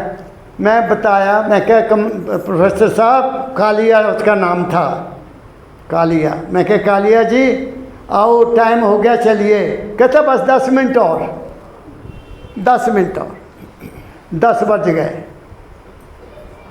और मैं तो, मेरे को तो हालत ख़राब। 10 बज गए, आधा घंटा घर जाने को लगेगा। मैं फिर गया। मैं कहा, यार आ जा बाहर, नहीं तो मैं तेरा स्कूटर लेके चल जाना, मैं लेट नहीं हो सकता। 11 बज गए, 11:30 बज गए। ओहो, मैंने कसम खा ली कि आगे किसी की शादी में मैं नहीं जाऊंगा। 1 बजे घर पहुंचा मैं। तुम्हें मैं एक बात बता रहा हूं। जिस मकान में मैं रहता था, बच्चे सो गए, मेरी वाइफ वहाँ कोर्ट यार्ड में ऐसे चक्कर काट रही है 1 बजे रात के, ऐसे। ओहो,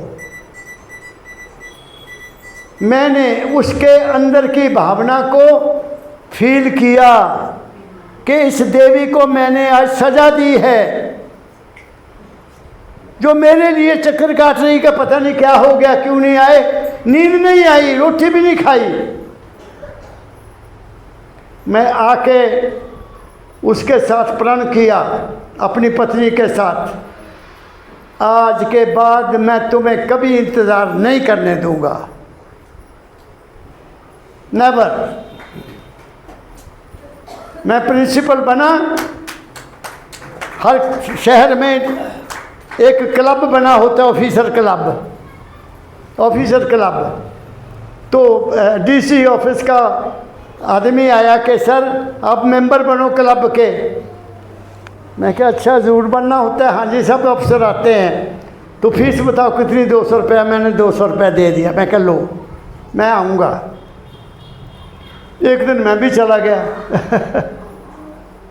ले बैठे हैं, कोई यहाँ ताश खेल रहा है, कोई वहाँ कुछ पी रहा है, कोई वहाँ कुछ खा रहा है, मैं देख रहा हूँ क्या है। आधे पौने घंटे बाद मैं उठकर घर आ गया।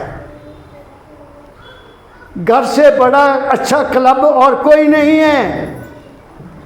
बच्चों में बैठकर खाना खाओ, बीवी के साथ बैठकर खाना खाओ, माँ बाप को पहले खिलाओ फिर आप खाओ। इससे बड़ा तुम्हारा दफ्तर या तुम्हारा क्लब या कोई मंदिर और क्या हो सकता है? बताइए। मैं फिर कभी नहीं गया, मैं कभी क्लब में नहीं गया। मेरा घर ही क्लब है, मेरा घर ही मंदिर है, मेरा घर ही सब कुछ है। अपने घर को मंदिर बना लो बच्चों, सुखी हो जाओगे। बस क्या कहा मैंने। इसलिए दाता दयाल क्या कहते हैं, औरों की बातें छोड़ दे, अपने काम में लगो। कोई क्या करता है करने दो। आज किसी को ज्ञान देने की ज़रूरत नहीं है। अगर किसी को कहोगे यार तू ये पैसा क्यों खर्च करता है, वो कहेगा तेरे बाप का खर्च करता हूँ, मैं करता हूँ, उसकी मैं बहुत बड़ी है। मत छेड़ो किसी को। जो खाता है उसको खाने दो, आप ना खाओ। जो पीता उसको पीने दो, उसको तुम मत पियो। क्या कहा? अपने आप को सीमित करो।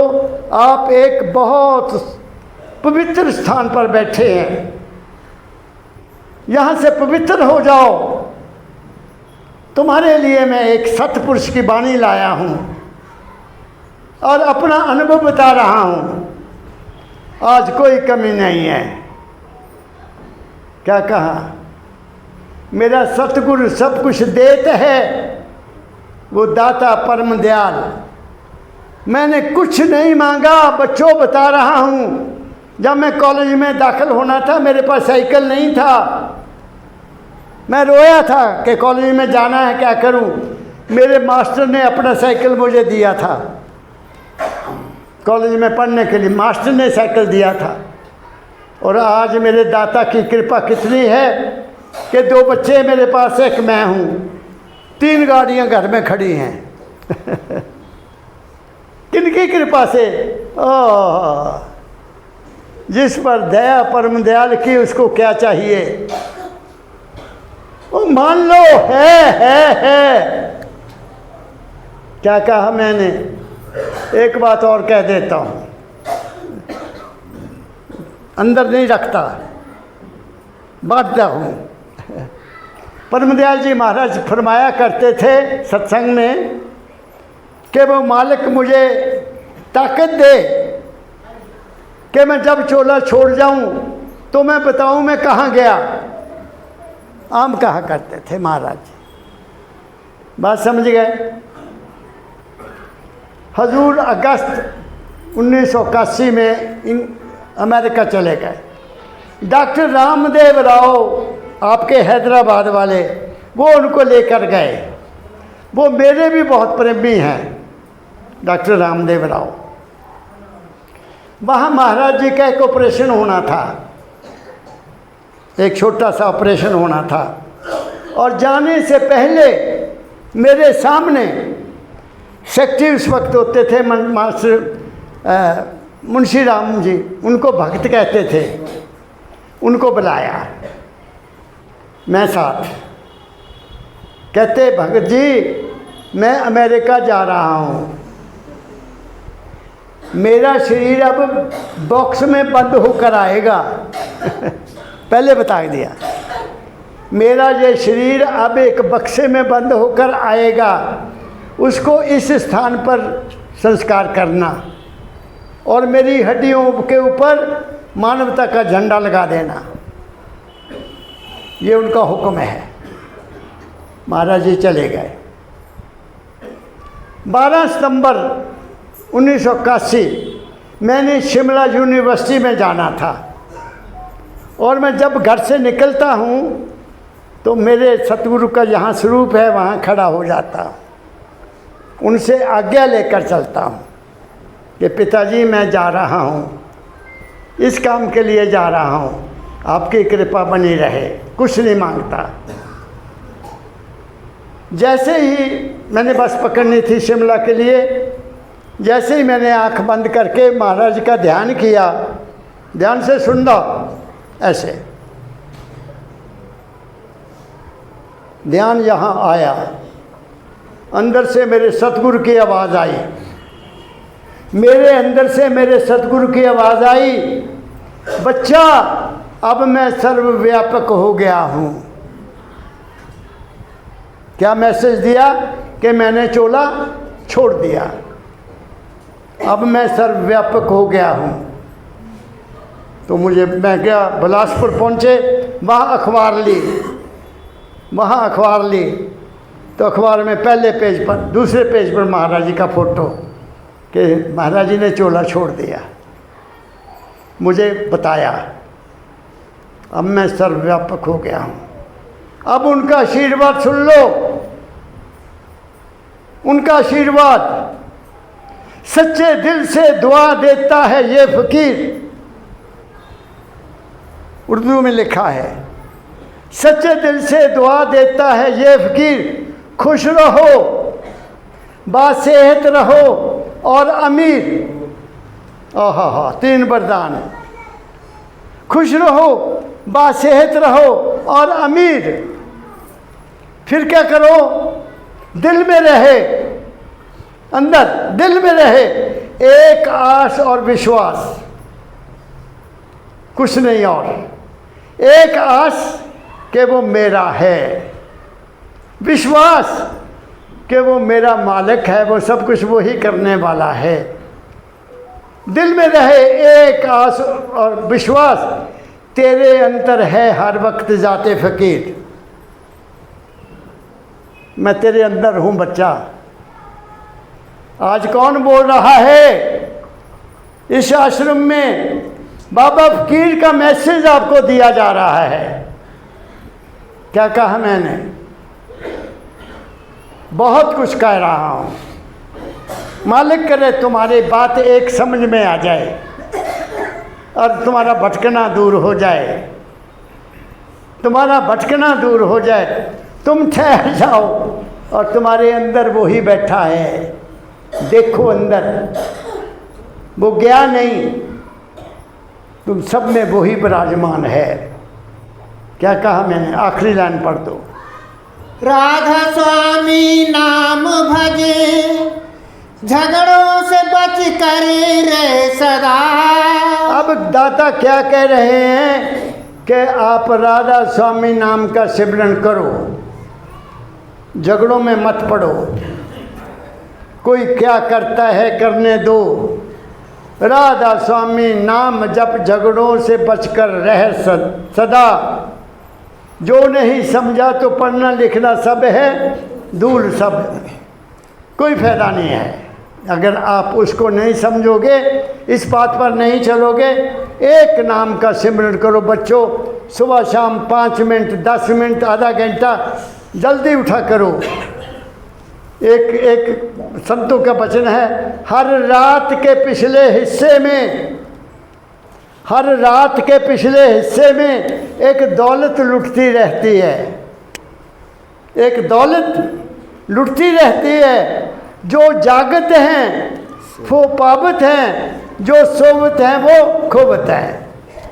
जो सुते हो सवेरे 8 बजे 9 बजे जागते हैं, उन्होंने कुछ नहीं मिलना। जो 10 बजे सो गए 4 बजे उठ गए, उस मालिक की याद में बैठ गए, उनके पल्ला भर जाएगा। लेकिन तुम्हें तो नींद ही रात को लेट आती 4 बजे, नींद ही 4 बजे लेते हो, उठते कब हो? टीवी देख रहे हैं, टीवी में लगे हुए हैं। क्या कहा मैंने? सबको टीवी हो गया। मेरी बेनती है, बच्चों को मोबाइल से बचाओ, अपने आप को टीवी से बचाओ, और वो वक्त, वो समय उस मालिक की याद में लगाओ। भैया तुम तर जाओगे। मैं सच्चे दिल से चाहता हूँ कि ऐ दाता, ऐ सर्वव्यापक, माल के कुल, सतपुरुष फ़कीर जी महाराज, मैं यहाँ आनंदराव जी महाराज के दरबार से आपसे बेनती करता हूँ कि ये संगत सब सुखी हो जाए, इनके घरों में प्यार हो, इनके घरों में एकता हो, इनकी गरीबी दूर हो, इनका मन शुद्ध हो जाए, और ये अपने जीवन में सफल होकर खुशी से अपना जीवन गुजार जाए। इन्हीं शब्दों के साथ आप सबको बहुत बहुत प्यार भरा राधा स्वामी, राधा स्वामी, राधा स्वामी। अलका